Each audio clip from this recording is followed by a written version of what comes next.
Welcome to the Providence College Podcast. Subscribe to the show on iTunes, SoundCloud, Stitcher, and Google Play. If you like what you hear, please review and share with others. Email podcast@providence.edu with questions or comments. Go Friars.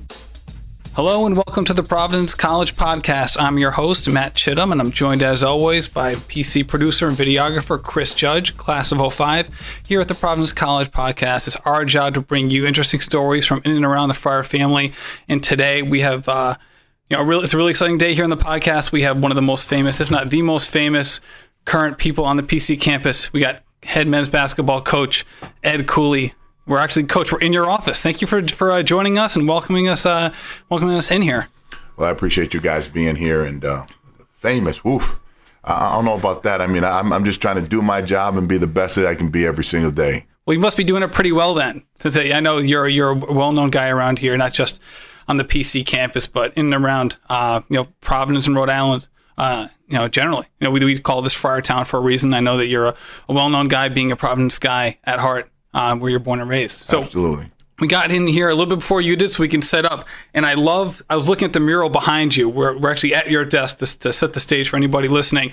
And behind you is a mural of the 2014, 15, to 16 seasons and the success that the team enjoyed in the postseason run and everything. And obviously, I look at that and it's nice to see. But how do you decide what actually goes up on these walls? There's so much memorabilia that you can put up here and so much history in the program. That's not my job. That's Steve Naplow. That's Arthur Parks. They do a really good job. I think when you're trying to build a program, you talk about a lot of different things, and branding is very, very important. Of what message are we trying to send, not just as a basketball program, but as a college, where we represent the college as a basketball team. Right. And I think that one thing that you guys have done a great job of in terms of representing the school and representing the team and the program itself is just your ability to sustain success over a long period of time. It feels like you've been here longer than 6 years, frankly, and to do it with a variety of different people in and around the program. You've done such a good job of bringing in high quality people. So when you have a situation like this year where you guys started out well and then you kind of hit the skids a little bit during the Big East play, when you're in that situation where all of a sudden it's not going the way you want to go, the team isn't, I'm sure the players are feeling it's not going the way they want to go. How do you kind of right the ship at that point and try to bring someone together or bring the whole team together to kind of set the course? I think core values, and it's ironic that you're here. We had a tough stretch in January, and I have this quote board that I read every single day that I got from Paul Pelletier from his company. And the greatest line that sticks out to me that I read every single day, and I've been reading it since January 3rd, is by Thomas Edison, is our greatest weakness lies in giving up. The most certain way to succeed is always to try just one more time. So, you have to stay the course.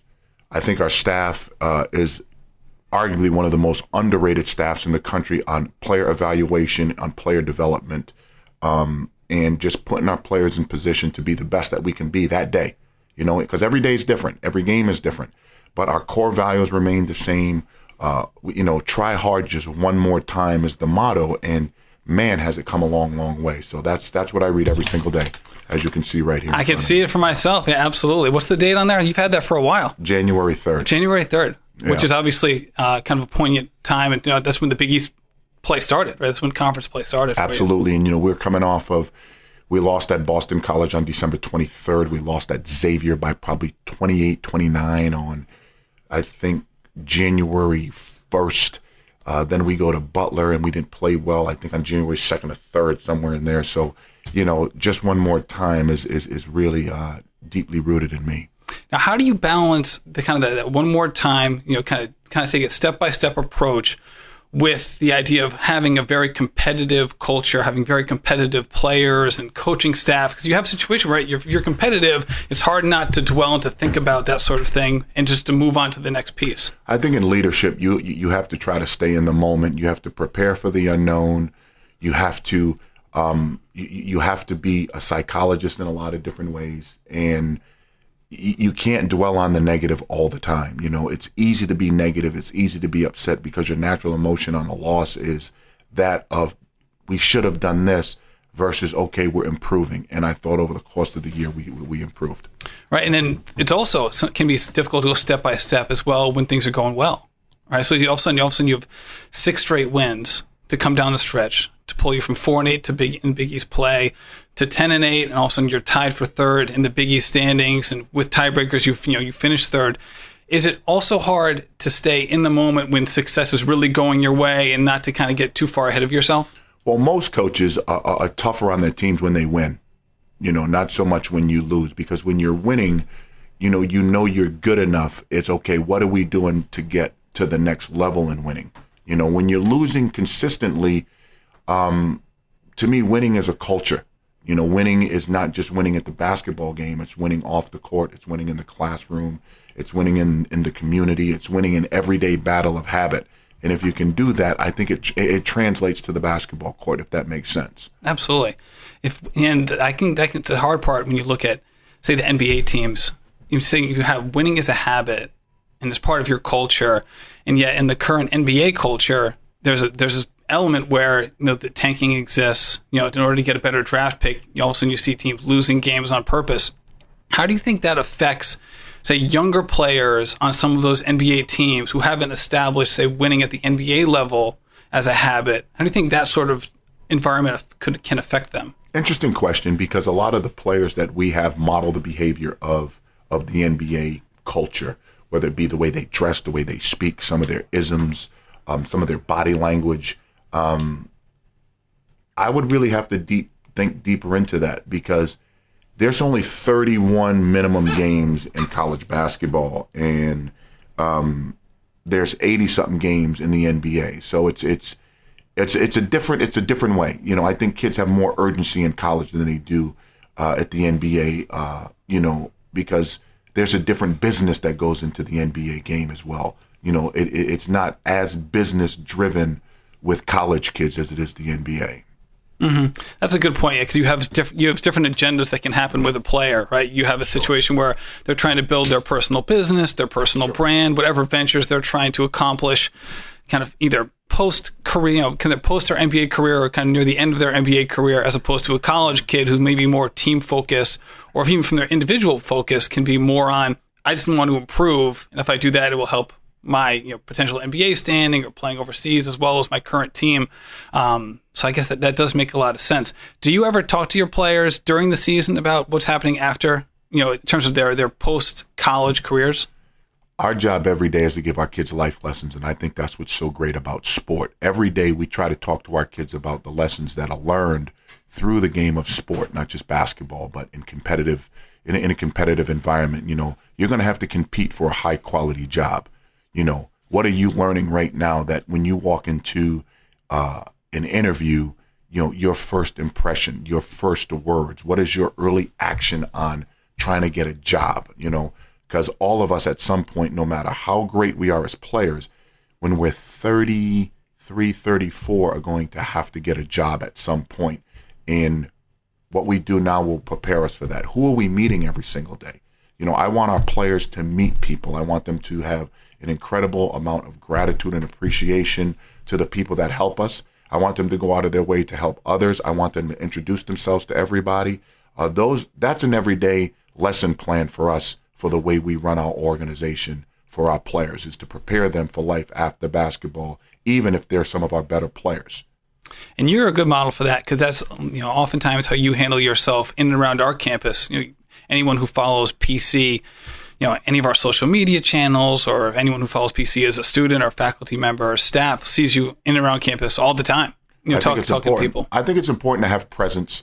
When you have a profile, when people come to support you, when they come to the Dunkin' Donuts Center to watch you play, I think we, as some of the leaders in our sport and in our communities, owe it to our fans to be part of them, to live in their world as well. And it's hard sometimes because many of fans feel that they have the right to tell you how to do your job. And you listen to it because you appreciate their perspective. But at the same time, I'm not going to tell you how to do your job. I don't sit in your seat. I would appreciate you just helping me by a suggestion or a quick evaluation versus telling us how to do our job. We know when we mess up, believe me. I think all of us know when we make mistakes, and you try to limit them as much as you can. But what I am appreciative of is the love and support that, and particularly this year, that this community has shown the team that we currently have in the locker room. And why particularly this year? Well, because it's easy to come cheer for the known, the Chris Dunns of the world, the LaDante Hintons of the world, the Bryce Cottons. It's easy to come cheer for them as you see them ascending to the top. When you're picked near the bottom and you lose a lot of star power, if that's what you want to call it, this, to me, I think was the best overall attendance year and energy in the Dunkin' Donuts Center since I've been the head coach here. And we were picked near the last of the league. And make no mistake about it, the energy, the excitement that was in the Dunkin' Donuts Center this year helped us 15-3 record, I believe. I think we lost 3 regular home games there to Villanova, very, very close game. Very close game to St. John's, and the last 10 minutes of Creighton, we did not play very well at all. But those were our 3 losses at home this year. So it's a credit to the people. It's a credit to our ticketing staff, our marketing staff, to everybody involved on a game day environment that made the place spectacular. So are there points in games where you feel like the crowd can have a certain impact on the game? Is it just in coming down the stretch, or does it affect you guys more in a positive way, or does it affect kind of the other team in a negative way in terms of if the crowd really gets into it and all of a sudden they start to shudder a little bit? I think we have an educated fan base, in particular late in the game. I would say 6 minutes left to play. Every possession is so important. Our crowd is really, really educated on the game, and they know what to do. They know exactly what to do, when to get on their feet. Between Chris, what he does with the with all the technology and video, what the music does. Between hot timeouts, energy timeouts, type of music that's played, things that are displayed. Those things all help you win a game as far as the energy in the building is concerned. Can it go the other way too? If all of a sudden there's a lack of energy, and even if it's not your team in particular, you've been coaching for a long time. Coaches who've coached all over the country. You've coached at different spots. If all of a sudden you're at home and the crowd's not in it the way that they could be in it or should be in it, can that negatively affect the team? Well, I think it goes hand in hand. You got to give the crowd something to cheer for. Yeah. And the crowd's got to help you when you're not as it's a fine line. But I think the fine line is been built here, you know what I mean? And we get each other, but we have to do our job. I can't ask you to do your job if I'm not doing my job. If we do our job, we're going to give you something to cheer for. If we don't give you anything to cheer for, try to help us the best you can. But in entertainment, you want to be entertained. You want to be smart. You know what I mean? That's part of our job. It's just, if you don't get that, then I don't know what to say. and one of the more entertaining players on the team this year was Cartwright. Someone who is just so dynamic with the ball, just relentless in transition and secondary break, attacking the basket, either for himself or to find somebody. His improvement, not only from his freshman year to this year, has been remarkable, but even throughout this year. So what are the things that you've said to him that have either helped him get to become the player he is, or what have you seen in him that has led him up to this point? Well, you got to look at his development. He's played with Chris Dunn. He's played against Junior. He's played against high-level guards who have he's really helped as well. And he's embracing his role now. And I always try to tell our players, be better than you think you are. You're a little bit better than you think you are, and you give them the confidence and you put them in positions to try to execute their strengths. I think so many people in life, not just in athletics, they worry about things that they're not good at, and they try to execute things that they're not good at. I'm a believer, do what you do well, and that's what you really get paid to do. That's where you make your living. That's where you improve on what you do well. You don't get paid on doing things you can't do well. And, you got to mask those weaknesses. So just doubling down on the strengths instead of trying to be Mr. Everything in that way? Yes, absolutely. I'm big on do what you do well. I say it all the time. I'm not the Providence College basketball coach because I want to work on my golf swing. You know, if I wanted to be a professional golfer, I'd work on it every single day. I want to be the best basketball coach I can be. So that's my strength. My weakness is definitely my golf game.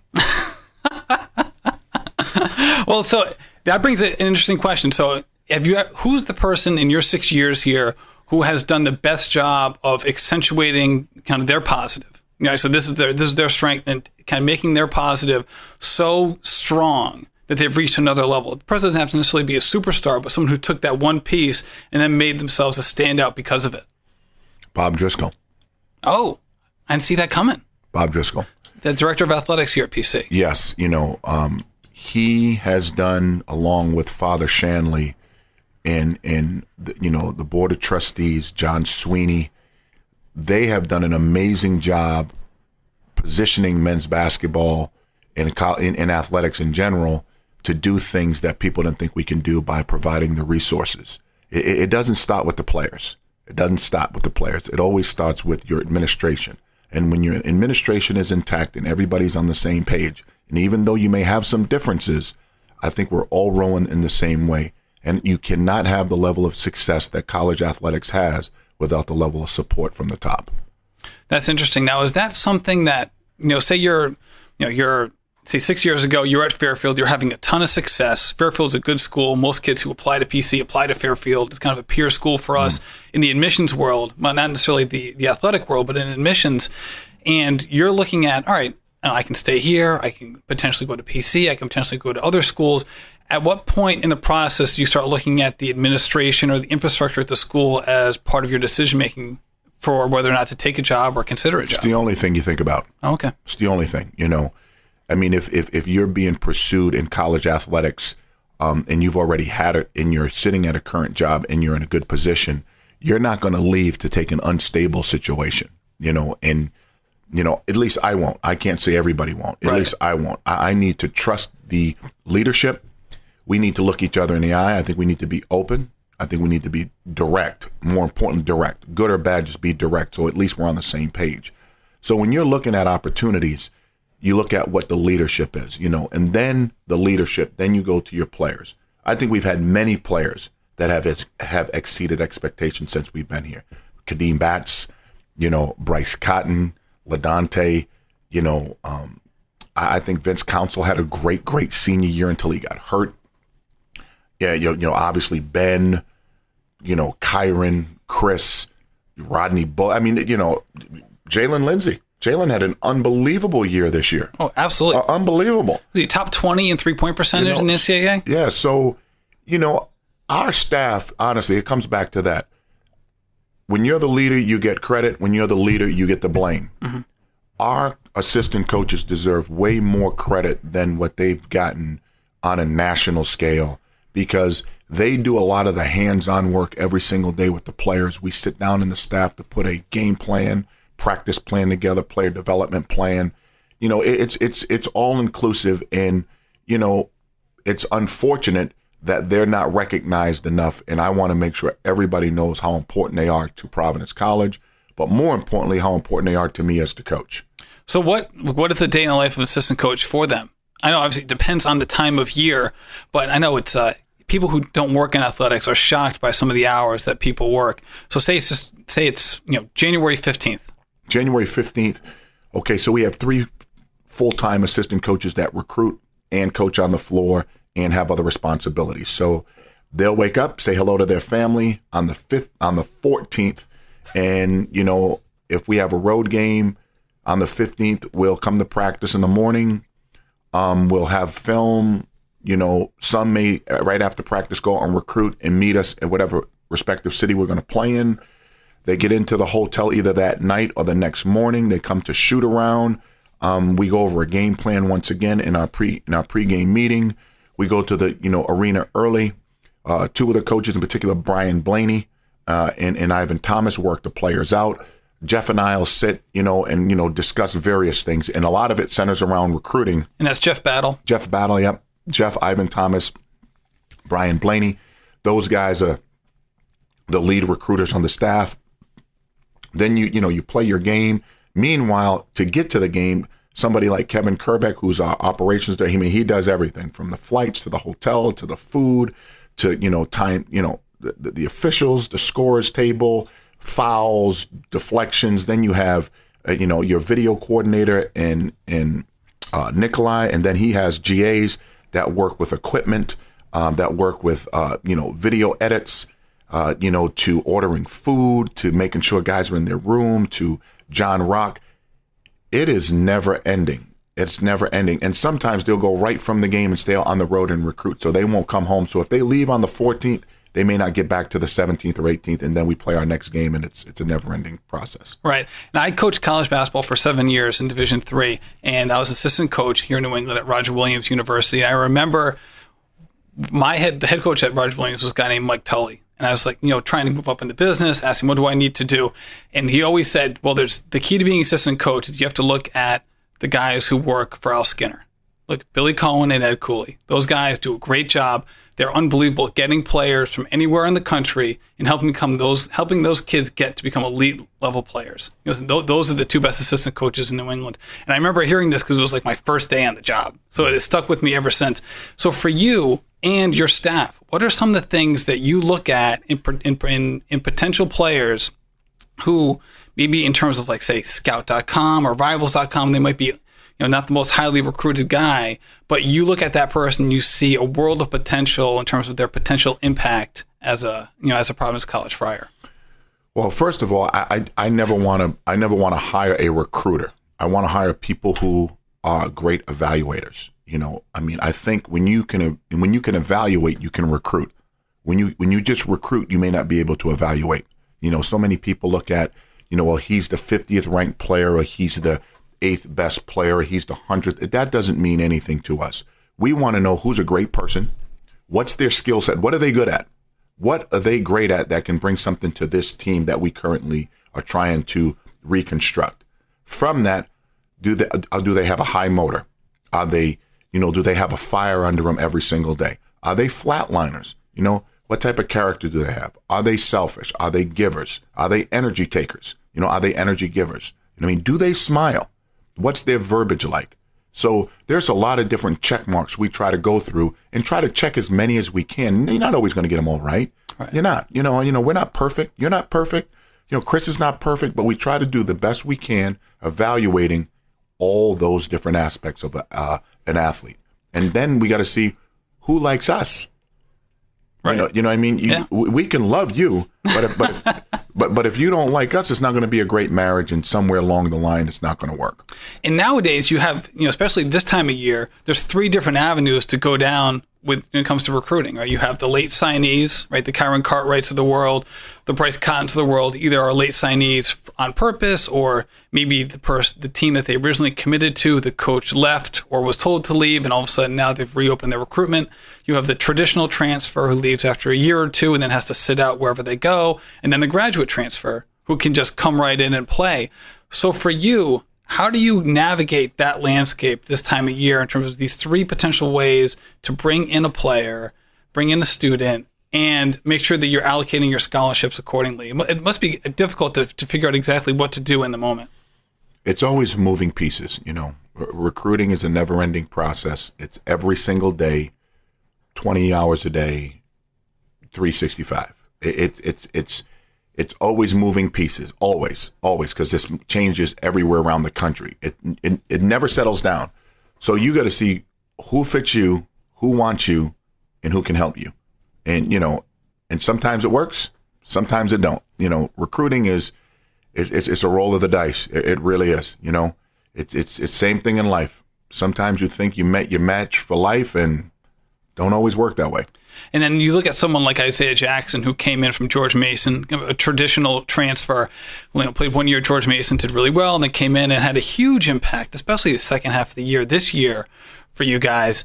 And for someone like him, or someone in that mode of a transfer, is it hard to check all the recruiting boxes because you're not watching them the whole year like you would a recruit in high school? Or do you have to kind of rely on your high school grades or how you looked at someone while they were in high school and then kind of relook at them again when a potential transfer situation arises? Once again, you do a lot of intel. You talk to a lot of different people before you talk about a transfer. And he checked a lot of the boxes, if not all the boxes. And then his early struggles was on it was on just being more comfortable. He didn't play for a full year. He was hurt when he left George Mason, his foot, and he just had to get used to the speed, the strength, the length of the league. You know, going from the Atlantic 10 to the Big East is a little bit different as far as speed and length is concerned. Strength a little bit, not too much, but strength plays a big part of it. And he has to get comfortable with, we had 5 new first-year players on the floor for us this year. So those things are not easy. And I'm really proud of the progress that he made. And you guys just had a great year altogether. I mean, you obviously you want it to maybe end differently than it did. Sure. But 4 consecutive trips to the NCAA tournament. And obviously in the last game, you guys had a great first half. Not so great in the second half. Yeah, I started coaching in the second half. That's what happened. I think every Fire fan thought about, all right, what did I do? It was good luck in the first half. Then want to change it around in the second half. Whether I was sitting on this couch or whatever. But in that situation, it wasn't just novel. It wasn't a novel situation in terms of it just happening to PC, right? I mean, you've watched the NCAA tournament. You've been on CBS, for some of their broadcasts. Several teams have had double-digit leads and kind of seen them gone down to either a tie game or the lead going the other direction. It seems like a hard spot as a coach. Now, this is just me, me just saying this, and I'd love to hear your opinion on it, where you want to correct what's happening on the court, but you don't want your guys to play tight at the same time. So how do you kind of thread that needle between the two? Well, it all starts with confidence, and you got to make sure your team stay aggressive. You can't let the clock run out. You got to keep playing, and you got to keep playing to keep making plays. You have to put the extra effort in. You need extra winning plays, whether it be a free throw. Don't turn the ball over. You got to limit your mistakes and try to shoot a high percentage by sharing the ball. And again, it's not always going to be pretty. But the thing is, you got to credit the other team for coming back. You got to credit those teams that were down in the second half and did those little things. And again, anything in athletics is a game of inches and a little bit of luck. We all need it. Almost out of bounds, jump ball here, a deflection here. Look at the game the other day. Kentucky was dead in the water. Right. 5-second call, back-to-back threes, game tied. Should we call a timeout? They got the ball in too fast. Oh my goodness, race it up the floor, shot, 0.3 seconds left, game over.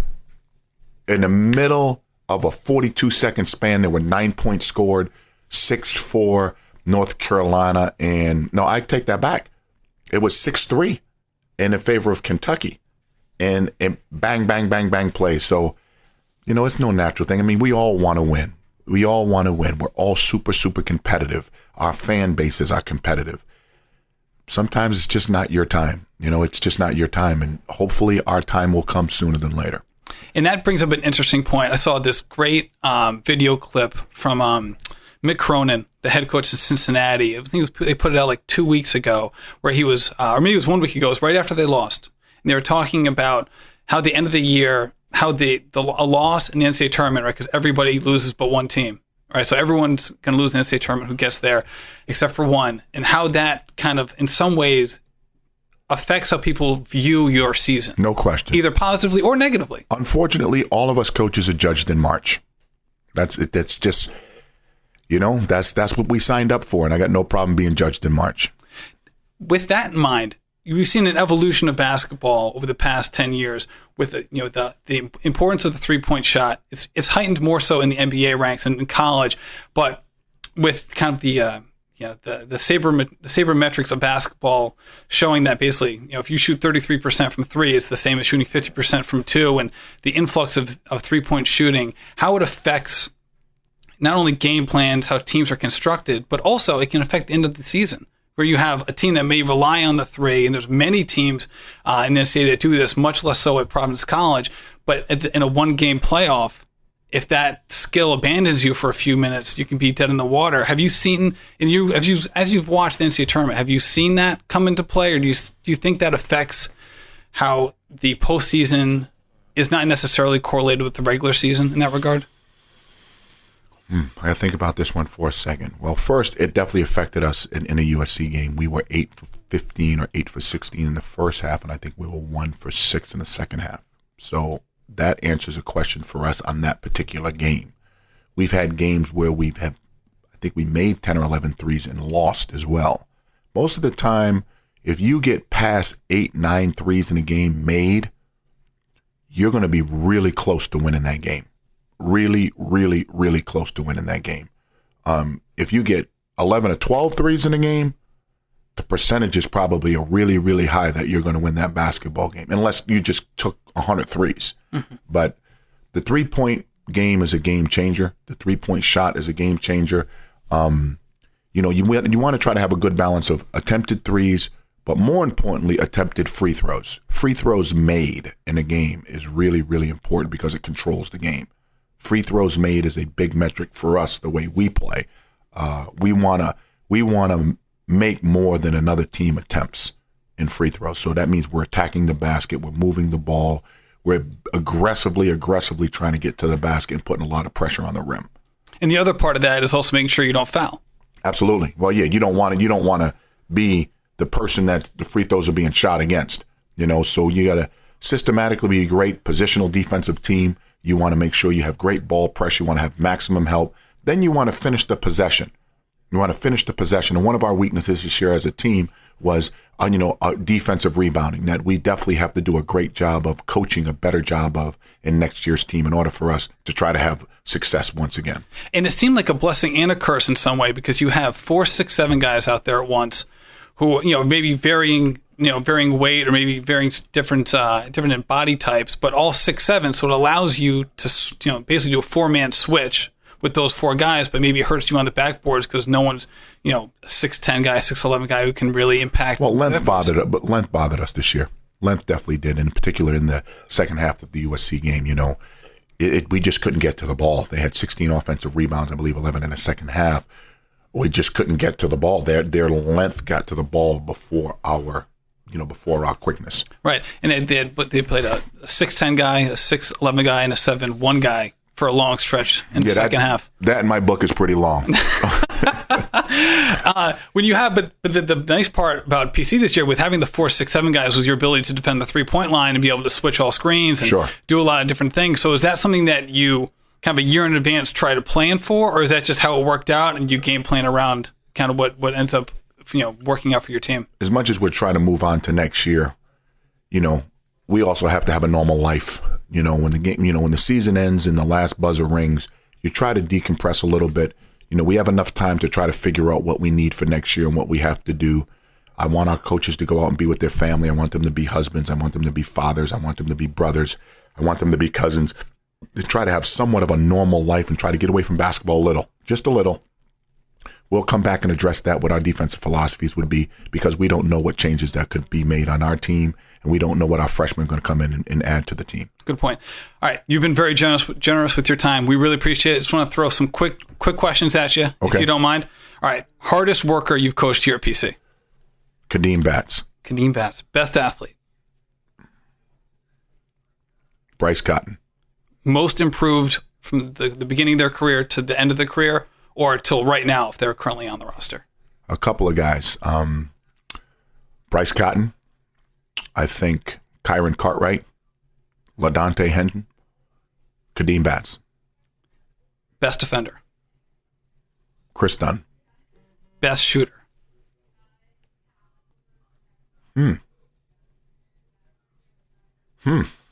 Best shooter.